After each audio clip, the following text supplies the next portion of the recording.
किती छान आहे तुमची शाळा ना, मस्त वर्ग आहे एकदम.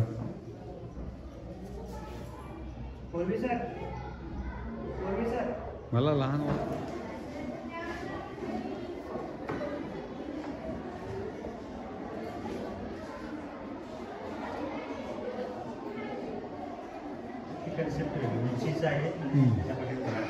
श्री मुनी युनिव्हर्सिटी गारगोटी कोल्हापूरच्या जवळ, निपाणीच्या जवळ इथे आपली एक आता नवीन शाळा चालू करायचा प्रयत्न करणार आहोत. त्यासाठी त्यांनी पहिली त्या मुलांनी आणि शिक्षकांनी आणि मुख्याध्यापकांनी जी मागणी केली होती ती म्हणजे त्यांना संगीताची एक खोली हवी. तर त्यासाठी आपण ही तबला, पेटी, ढोल, बासरी आणि अन्य जे आपली संगीतासाठी लागणारी जी साधनं लागतात किंवा वाद्य लागतात त्यांचं आपण पहिलं इथे आज घेऊन जात आहोत. दुसरं, याच्यामध्ये या पिशवीमध्ये आपण साधं अगदी पंक्चरचं किट, हेअरस्टायलिंगचं किट, ब्युटिशियनचं किट, फिजिओथेरपीचं किट, मेकॅनिकल ड्राफ्टिंग आपण जे ड्रॉइंग म्हणतो त्याचं किट, अशी वेगवेगळ्या प्रकारची किट्स आहेत. तर हे जे आपलं किट आहे या बॅगेमध्ये, काळ्या बॅगेमध्ये, हे इलेक्ट्रिकल किट आहे. ह्याच्यामध्ये आपण पूर्ण 80 दिवसाचा इलेक्ट्रिशियनचा कोर्स करू शकू एवढं सगळं साहित्य याच्यामध्ये जमा केलेलं आहे. आता फक्त ह्या संस्थेने त्यांची एक खोली जिथे आपण हे सगळं मांडणार आहोत ती तयार करायची आहे. आपल्याला टेबल्स बनवून घ्यायचे आहेत. टेबलचं डिझाईनही फायनल करून या संस्थेला आपण आता 2 महिने झालेले आहेत, अजून त्यांनी त्याच्यावरती काम चालू करायचं आहे. प्रत्येक संस्थेची प्रायोरिटी असते, प्रत्येक संस्थेला आपापले नियम असतात आणि त्याप्रमाणे आपले काम चालू आहे. लवकरच ही खोली तयार होईल, लवकरच आपले टेबल्स तयार होतील.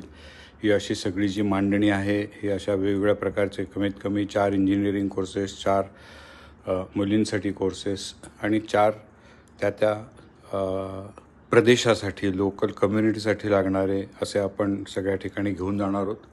आणि doctor Suniti Vaidya inspirational kits and concepts या आपल्या नेहमीच्या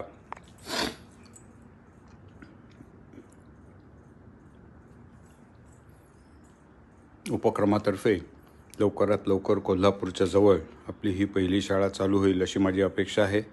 मी सर्व मुनी युनिव्हर्सिटीचे चेअरमनपासून सगळ्यांना आग्रह धरतो की जर तुम्हाला अशी शाळा चालू करायची असेल तर आता आपलं जवळजवळ 25% साहित्य आपण ह्याच्यामधनं घेऊन जात आहोत आणि उरलेलं साहित्यही आपल्याकडे रेडी आहे.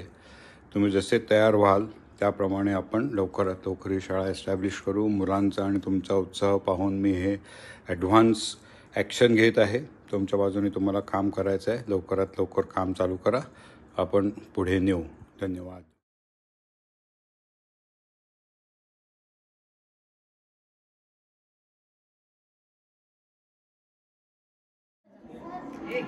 आता कॅमेरा कसा वापरायचा, तुला कॅमेराचा फोटो कसा निघतो माहिती आहे का तुला? कॅमेरा कशातनं निर्माण झाला? अरे डोळ्यात ना आपल्या, जे आपण डोळ्यात टिपून मेंदूमध्ये ठेवतो. पण माझ्या मेंदूतलं तुला मी कसं सांगू शकेन? मग मी काय करायचो? माझ्या डोक्यात जे आहे आणि मी काहीतरी पाहून आलो आहे आणि ते तुला दाखवायचं आहे मला. तुम्ही कसं दाखवायचो? जेव्हा कॅमेरा नव्हता त्यावेळेला, जेव्हा हा मोबाईल नव्हता त्यावेळेला रेखाटन करायचो ना मी. मग आता कॅमेऱ्याचे 2 म्हणजे उपयोग झाले. एक तर कॅमेराने जे डोळा बघतो ते बघितलं पाहिजे,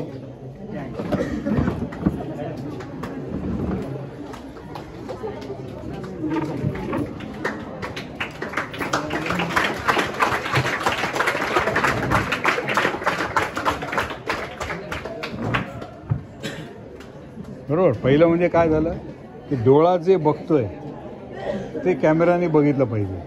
म्हणजे कॅमेऱ्यात काय असायला पाहिजे? डोळा असायला पाहिजे. आता त्याला डोळ्याला आपण भिंग म्हणतो, लेन्स म्हणतो किंवा काय त्याचं दुसरं जे आपण काय नाव दिलं आहे ते. त्याच्यानंतर कॅमेऱ्यात काय असायला पाहिजे? मी आता डोळ्यांनी बघितलं, ते जाऊन थांबलं कुठे? मेंदूमध्ये, मेमरीत. म्हणजे कॅमेराला कुठेतरी मेमरी असायला पाहिजे. त्याच्यानंतर मी तुला काय सांगितलं, जर माझ्या डोक्यात आहे, मी बघून आलो, काल मस्त डोंगरावरती गेलो होतो, आता मी नुसतं तुला वर्णन केलं. हिरवागार डोंगर होता, 4 झाडं होती, 2-4 मोर दिसले आम्हाला, प्राणी दिसले आणखीन बाकीचे. आणि तेच जर मी तुला रेखाटून दाखवलं तर मी सांगण्यापेक्षा जे रेखाटलं आहे ते जास्त चांगलं दिसतं ना, जास्त चांगलं समजतं. म्हणजे कॅमेरामध्ये आणखीन काय असायला पाहिजे? डोळा आला, मेंदू आला आणि रेखाटांचं म्हणजे एकतर प्रिंटआउट काढायला पाहिजे किंवा तिथे असं स्क्रीन पाहिजे त्याच्यावरती दिसलं पाहिजे. मग आता हे कसं केलेलं आहे सगळं तू विचार करतोस का? बघ मी सांगेन तुला सगळं, पण तू विचार करायला पाहिजे. आता मी तुला दिशा दाखवली कसा विचार करायचा तो. या 3 गोष्टी माहिती होत्या का कॅमेरामध्ये? मी आत्ता तुला सांगितलेल्या. आपण कॅमेरा किती वेळा हाताळतो पण त्या कॅमेऱ्याकडे ह्या दृष्टीने बघत नाही. डोळा, मेंदू आणि कागद किंवा स्क्रीन, तेव्हा त्या कॅमेराचं जो उद्दिष्ट आहे ते पूर्ण झालं ना. आता तू विचार कर की ते लेन्स म्हणजे कशी असेल, त्याच्यामधला डोळा कसा असेल, डोळ्यातनं मेंदूकडे काहीतरी सिग्नल जातो, तो सिग्नल याच्यामध्ये कसा तयार केला असेल. मग मेंदूमध्ये आपल्याला साठवून ठेवायला, मेमरीत ठेवायला असं काय फार मोठे कष्ट घ्यावे लागत नाही. मग ह्याच्यामध्ये जे असतात ते आपण म्हणतो अरे माझी मेमरी फुल झाली, मग काहीतरी डिलीट कर. मेंदूमधनं डिलीट करता येतं का आपल्याला? आपण किती गोष्ट विसरायची विषय करतो, अभ्यास विसरतो पटकन. हो म्हणू नको.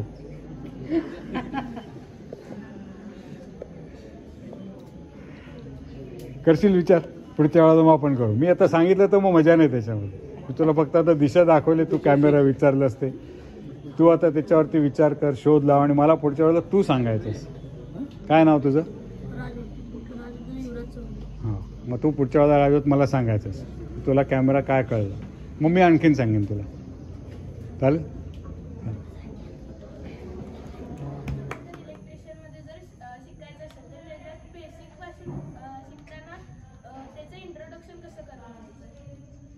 आता इलेक्ट्रिसिटी जे असतं ना, आपण जर तू माझं पुस्तक बघशील किंवा आपण जे शिकवतोय, व्हिडिओज पण मी केलेले आहेत ते पण बघतो. आपण सुरुवात करतो की विजेचा उगम कुठनं झाला. मग खूप 200 वर्षापूर्वी मागे जायची गरज नाही आपल्याला. आपण फक्त इथे बघणार आहोत की आपल्या शाळेपर्यंत जी वीज येते ती कुठल्या कुठल्या ठिकाणून आपल्याकडे वीज येते. बरोबर? सगळ्यात पहिलं काय आहे? कोयना धरण आहे, कोयना धरणामध्ये वीज तयार होते. दुसरं आहे सौर ऊर्जा आहे. तिसरं आहे न्यूक्लिअर एनर्जी आहे. चौथं आहे आपलं पवनचक्की आहे. बरोबर? अशा सगळ्या ठिकाणी वीज तयार होते. मग ती कशी तयार होते वीज? काय होतं? मग आपल्याकडे छोटे जनरेटर्स आहेत, मोटर आहे. त्या मोटरवरती आपण दाखवतो की वीज कशी तयार होते. कुठेतरी गोल फिरलं, चुंबक आणि कॉपरची वायर ह्याच्यामध्ये जर आपण गोल फिरवलं तर त्या कॉपरच्या वायरमध्ये वीज तयार होते.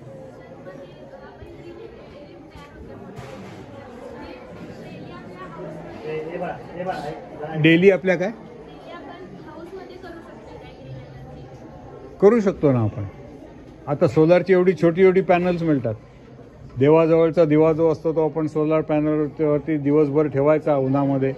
ते चार्ज होते बॅटरी, रात्री पूर्ण रात्रभर तो जळतो. त्याला कुठेही आपल्याला घरातली विजेचा वापर करावा लागत नाही.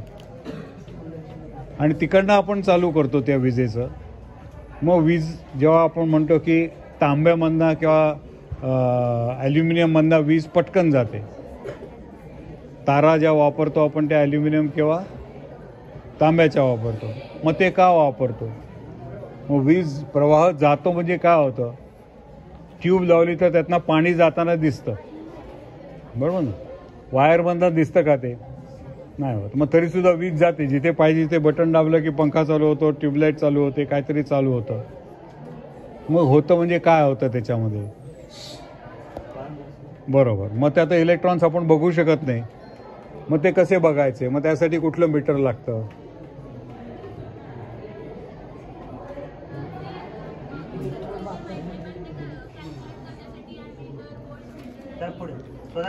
बरोबर बरोबर. मग आता तो ॲममीटर, व्होल्ट मीटर जो आहे तो काय आहे, कसा आहे तो?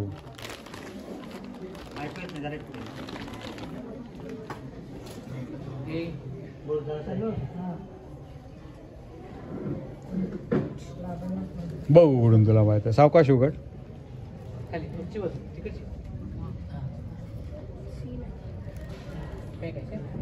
हा टेप लावली असेल. उघड. हे कर ना बाजूने. काय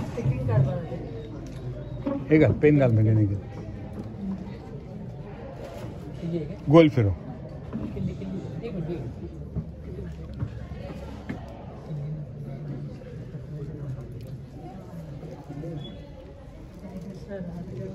जे तुम्ही इन्स्ट्रुमेंट सांगितले ते तुम्ही स्वतः शिकवताय? नाही, फक्त त्याचं वर्किंग? त्याचं वर्किंग मी सांगू शकेन. मला यातलं कुठलंही वाद्य वाजवता येत नाही.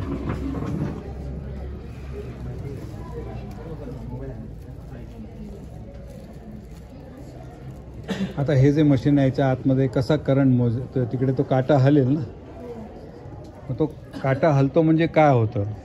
आता हे मशीन आहे त्याचं नाव काय? त्याचं गॅल्व्हनोमीटर. त्याच्यावर आपण काय मोजतो? करंटचा फ्लो किती आहे आणि आपण त्याचं चेंजेस करू शकतो रिमोट. Very good. आता हे आपण उघडून बघायचं, त्याची रचना काय ती समजायची. आता नाही, असं सांगतोय मी तुला की तर ते खरं तुला ज्ञान मिळालं त्याचं. आणि मग ॲक्च्युली ह्याच्यावरती जायच्या आधी आपण सेफ्टीवरती, विजेचे काय 10 नियम आहेत विजेचे. सगळ्यात पहिला विजेचा नियम काय आहे? विजेचा असं माहित नाही, पण करंट फ्लो होताना पॉझिटिव्ह टू निगेटिव्ह जातो, त्यामुळं बरोबर. नाही, सुरक्षेच्या दृष्टीने म्हणतो. आपण ह्याच्यावरती हात लावायचा तर सुरक्षा नसेल तर आपल्याला माहिती तर आपण कुठेतरी शॉक खाऊ. त्यामुळं आपण सेफ्टी घेण्यासाठी काहीतरी पायामध्ये चप्पल बूट काहीतरी पाहिजे, नसेल तर पाटावरती उभं राहायला पाहिजे, ओले हात लावले. ओले हात लावायचे नाही. असे 10 महत्त्वाचे नियम विजेचे आहेत ते आपण सांगतो. त्याच्यानंतर मग आपण डायरेक्टली विजेवरती करत नाही, आपण हे सगळं बॅटरीचं आहे त्याच्यामध्ये. हे उघड, ह्याच्या आतमध्ये सगळं बॅटरीवरती चालणारी मोटर, बॅटरी, ह्याच्यावरती पहिले प्रयोग करायचे आहे ना. मग ते बॅटरीवरती प्रयोग का करायचे सुरुवातीला? कारण जे नियम आपण शिकले त्यातला एक नियम असा आहे की प्रत्येक मनुष्य आपला जो आहे, आपल्याला विजेचा करंट लागतो, शॉक लागतो आपण जे म्हणतो, तो ज्या वेळेला साधारण 42 व्होल्टेजपेक्षा जर जास्त व्होल्ट असेल, 42 व्होल्टपर्यंत मी डायरेक्टली हात लावला कुठल्याही गोष्टीला तर साधारणपणे कुठल्याही मुलीला शॉक लागत नाही. 42च्या वरती आपली जशी प्रवृत्ती आहे, जसं प्रत्येकाचं, माझा ब्लड ग्रुप B+ आहे, तुझा ब्लड ग्रुप काहीतरी वेगळा असेल, बरोबर ना, तर प्रत्येकजण आपण वेगळे आहोत.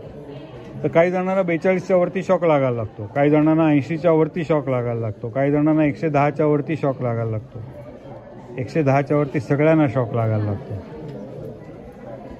बरोबर. म्हणून मग पहिलं याच्यावरती करून बघायचं. जे काय आपण शिकणार आहोत ते पहिलं या बॅटरीवरती शिकून बघायचं. ते झालं की मग ही जी पॅनल्स आहेत, मग या पॅनलवरती आपण शिकवतो. असा आपला तो एक जवळजवळ म्हणजे 5वी ते 7वीच्या मुलांसाठी जो कोर्स आपला असतो तो एक 10 ते 12 तासामध्ये आपण हे सगळं कव्हर करतो. त्यांना काही प्रॅक्टिकल असं इलेक्ट्रिशियन म्हणून जाऊन काम करायचं नाही, नुसतं माहिती असायला पाहिजे. 8वी ते 10वीच्या मुलांना आपण याच्यावरती जवळजवळ 40 ते 50 तास काम करायला देतो. आणि ज्या वेळेला आपण ITIला जातो त्यावेळेला 2 वर्ष काम करतो. आपण ITI इथे चालू करणार नाही आहोत, त्यामुळे आपण 80 दिवसाचा कोर्स करणार आहोत. साधारण तो 3 महिने ते 6 महिन्यामध्ये संपतो, जशी मुलं येतात त्याप्रमाणे. असं ते टप्प्याटप्प्यामध्ये आपण घेऊन जाणार आहोत त्याला वरती. कुठून चालू होते, सुरक्षा काय करायची, बॅटरीवरती कसं करायचं. मग छोटंसं घर बांधतो आपण एक लाकडाचं, प्लायवूडचं, आणि त्या प्लायवूडच्या याच्यामध्ये हे सगळं वापरून जसं घरामध्ये फिटिंग करतो आपण सगळं, तसं त्या घरामध्ये फिटिंग करतो. म्हणजे त्याला पहिला अनुभव येतो की हे करताना कसं प्लॅनिंग करावं लागतं. आणि मग तुमच्या शाळेमध्ये जर काही दुरुस्ती करायची असेल तर ती करायची, अर्थिंग करायचं. सर, अर्थिंगसाठी म्हणजे अर्थच्या लेअरमध्ये जायला लागतं, मग ते शक्य आहे काय? म्हणजे स्टुडंट लेवलसाठी करता येईल? आता हे बघ, प्रत्येकाची कुवत आहे. मी तुला सांगितलं की इथे 10 फूट खड्डा खणल्याशिवाय जर अर्थिंग होणार नाही, आणि त्या खड्ड्याची लांबी रुंदी 2 फूट बाय 2 फूट म्हणजे कितीतरी मोठा खड्डा खणायचा आहे. तो छोटा नुसतं भोक नाही पाडायचा आहे. 2 फूट बाय 2 फूट आणि 10 फूट खोली ही जर केली तर जी अर्थिंग म्हणजे आपण जे म्हणतो ना, जी नियमाप्रमाणे असायला पाहिजे तशी आहे. अर्थिंग म्हणून आपल्याकडे येणारे इलेक्ट्रिशियन बरेचदा नुसता भोग पाडतात, त्याच्या आतमध्ये पाईप घालतात, वरती कॉपरचा दोरा लावतात आणि सांगतात तुमचं अर्थिंग लावलं. अर्थिंगचं महत्त्व काय आहे? लिकेज झालेला करंट अर्थच्या ह्याच्यामध्ये घालण्यासाठी. Very good. मग आता आपल्याला न लागता तो करंट त्याच्यात जायला पाहिजे, तो तिकडे केव्हा जाईल? ज्यावेळी आपण त्या अर्थिंगची पाईप आणि ते लिकेज जे असतं ते त्या अर्थिंगच्या त्या मशीनपर्यंत नेतो. नाही, नुसतं नेलं म्हणून होत नाही. प्रॉपर असं नाही. पाणी जे असतं ना, पाणी आणि मध, पाणी जर आपण एखाद्या टेबलवरती काचेवरती टाकलं आणि मध टाकला तर कुठलं पसरेल जास्त? पाणी पसरेल. आता ते पाणी जर आपण तिरकं ठेवलं एका ठिकाणी आणि एका ठिकाणी सरळ ठेवलं तर कुठलं खालती पटकन जाईल? तिरकं ठेवलेलं. आता इकडे मी पाणी घातलं आणि जर माझी मोरी इथे असेल, मला पाणी इथपर्यंत न्यायचं आहे आणि इकडनं पाणी पडत आहे, तर हे पाणी इकडे जाऊन इकडे जाईल मोरीत का डायरेक्टली इकडनं मोरीत जाईल? डायरेक्टली जायला. का बरं? कारण आपण ते तिरका स्लोप लावलेला. तिरका स्लोप आणि कमीत कमी अंतर जिथे असतं तिकडे पाणी जातं. पाणी कशाला मुद्दा मनाचं एवढं गोल वळून जाईल? पाणी आळशी आहे ना, तसा करंट पण आळशी आहे. करंट पण पटकन जात नाही. माझ्या शरीराचा जो रेझिस्टन्स आहे आणि त्या अर्थिंगचा रेझिस्टन्स, जेव्हा अर्थिंगचा रेझिस्टन्स माझ्या शरीराच्या रेझिस्टन्सपेक्षा कमी असेल त्यावेळेला करंट तिकडे जाईल. कारण आता ना रेझिस्टन्स म्हणजे धरून ठेवतो ना तो, बरोबर. मग आपल्या मानवी शरीराचा जो रेझिस्टन्स आहे तो साधारण, पुन्हा आता प्रत्येकाचा व्हेरी होत असतो, साधारण 1 ओम आहे. 1 ओम. ओम समजतं? व्होल्टेजचं व्होल्टेज असतं, करंटचं ॲम्पियर म्हणतो आपण, तसं रेझिस्टन्सचं ओम म्हणतो. 1 ओमपेक्षा जर त्या अर्थिंगचा रेझिस्टन्स कमी असेल आणि जर मी त्या गोष्टीला हात लावला तर अर्थिंग करंट घेऊन जाईल, माझ्या अंगात येणार नाही. करंट आळशी आहे, तो कमीत कमी ज्याला रेझिस्टन्स आहे तेव्हा जाणार. अडथळा रेस असेल, अडथळा रेसमध्ये जर तुला 4 त्या अडथळेमध्ये तयार केले आणि एकच केलं तर तू कुठलं धावशील? एक धावशील. आता करंट पण तसा त्या अर्थिंगमधनं निघून जाईल, पण त्या अर्थिंगचा रेझिस्टन्स जर 1 ओमपेक्षा जास्त असेल, अर्थिंग तुझ्या शरीरातनं किंवा माझ्या शरीरातनं जाणार, जो त्याला टच करतो त्यातनं जाणार. अर्थिंग असूनही काय फायदा नाही. ते नुसती जोडणी झाली म्हणून नाही.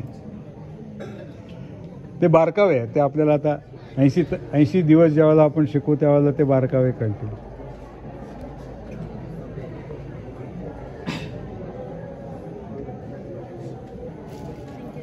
थँक्यू. मस्त, छान प्रश्न विचारला.